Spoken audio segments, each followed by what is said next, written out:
लोगों के फायदे पहुंचाने के लिए लागू कर रही है और मजदूरों का गला घोटा जा रहा है। उन नीतियों की पूरी पोल खोल के रखती है। नौकरियां चली गई, इनकी छटनी हो गई। और इन नीतियों को जनता की जेबों में डाका नहीं डाला गया।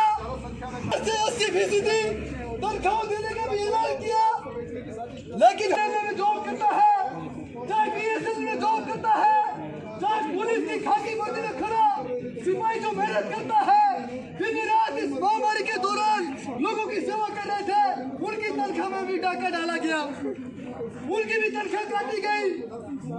और लोगों को क्या दिया गया उसके बदले? जो पैदल मजदूर चल रहे थे, राशन मुहैया नहीं करवाया गया।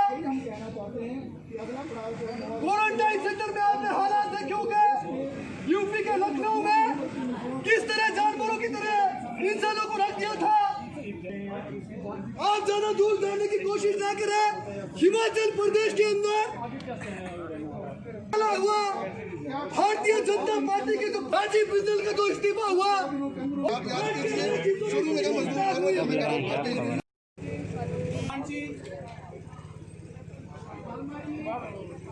और यहाँ पर ट्रेड यूनियन और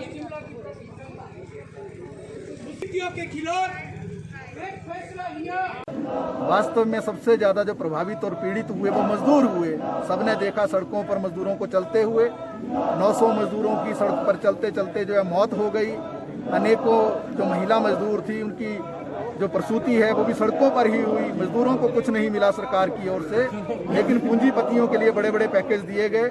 20 लाख करोड़ का पैकेज भी ऐसा ही एक पैकेज था। हिमाचल सरकार ने जो यहाँ पर अभी पिछली कैबिनेट में जो पैकेज घोषित किया वो पूंजीपतियों और उद्योगपतियों के लिए ही था, लेकिन मजदूर को जिस तरीके से फायदा मिलना चाहिए था, उसका अप्रैल मई जून का जो वेतन था वो सरकार सुनिश्चित नहीं कर पाई।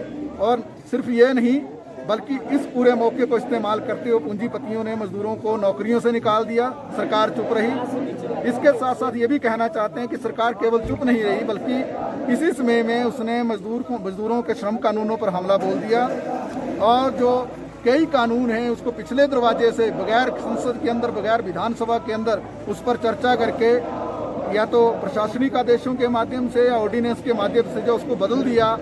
और ये हमने देखा कि किस तरीके से पूरा जो औद्योगिक विवाद अधिनियम है उसको पूरा बदलने की एक कवायद जो है सरकार ने कर दी। इसके साथ साथ जो कॉन्ट्रैक्ट लेबर एक्ट है उसको बदलने की कवायद की। इसी के साथ साथ जो फैक्ट्री एक्ट है उसको बदल दिया। 8 घंटे की ड्यूटी को 12 घंटे में तब्दील कर दिया। मजदूरों से हड़ताल के अधिकार पर जो है एक तरह से उसमें कटौती करने की कोशिश की।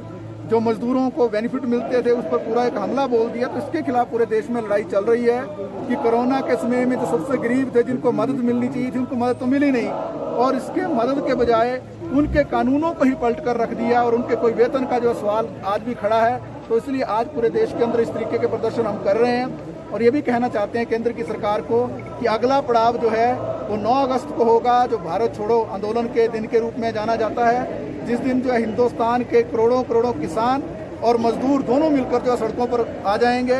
और केंद्र की मोदी सरकार को और हिमाचल सरकार को हम कहना चाहते हैं, मजदूरों को अप्रैल मई जून का वेतन दो। 7,500 रुपया हर उस परिवार को जो सरकार मदद दे जो आयकर मुक्त हैं, जो आयकर के परिधि में नहीं आते हैं। और इसके साथ साथ 10 किलो राशन जो है हर व्यक्ति को मिलना चाहिए। ये अगर सरकार नहीं करेगी, छटनी रोकेगी नहीं, मजदूरों की नौकरियों को नहीं बचाएगी, उनके वेतन को नहीं सुनिश्चित करेगी, तो निश्चित तौर से अगले पड़ाव का ऐलान जो है पहले ही कर दिया गया है, जो 9 अगस्त को होगा मजदूर और किसान आंदोलन के रूप में।